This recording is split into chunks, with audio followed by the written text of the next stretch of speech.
Hi, my name is Mikkel Snyder. I am a non-binary Filipino-American writer.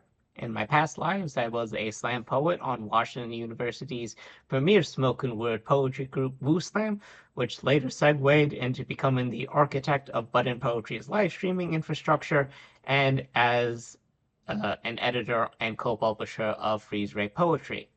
These days, I make my living as a technical writer during the working day and then pursue a gamut of other creative endeavors depending on my exact energy during every other time. This is manifested in designing and teaching TTRPG systems, making escape rooms in my house, constructing crosswords, and dabbling in any art or craft that sounds remotely interesting. Right now, it's a lot of zines and reso prints. Additionally, I'm a board member of SLICE, St. Louis Independent Comics Expo, a nonprofit focused on arts education in St. Louis that also puts on an annual expo with the same name in the fall, and a regular contributor to the 2025 Hugo Award-winning fanzine Black Nerd Problems as their quote-unquote Asian American correspondent.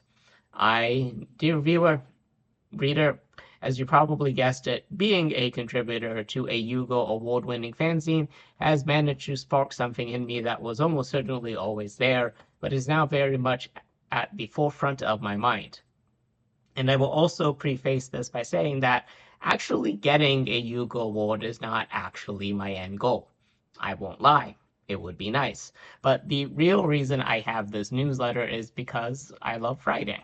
And I love writing about media in a multitude of ways, and I want to share that love with others. And the framework of trying to get attention to become well known enough to get nominated and eventually win a Hugo is functionally identical to trying to get attention with enough egotistical flair that it will galvanize my brain enough to actually do the steps. So, for those subscribed already, this won't change much. It's really just a call to action for myself that I have to link the button down to my Blue Sky and make a Tumblr since I think my content would probably vibe there. It means debating on whether or not to pay for automation or just do it myself until I have to justify paying for it. Right now, I think it's just going to be a manual process for a while, but we'll revisit the investment in July. Uh, I need to reblog and repost and share and be kind of annoying about this because it's a numbers game. It's all a numbers game, but eventually those numbers add up or work out or something. But as is often the case, I've reached one of many plateaus in a creative endeavor. And while I'm happy with what I made, I also know myself enough to know that I am in fact greedy and that the next stage is right there and I just have to start taking the steps to actually start moving on up. So here's to connection and trying and seeing what happens next.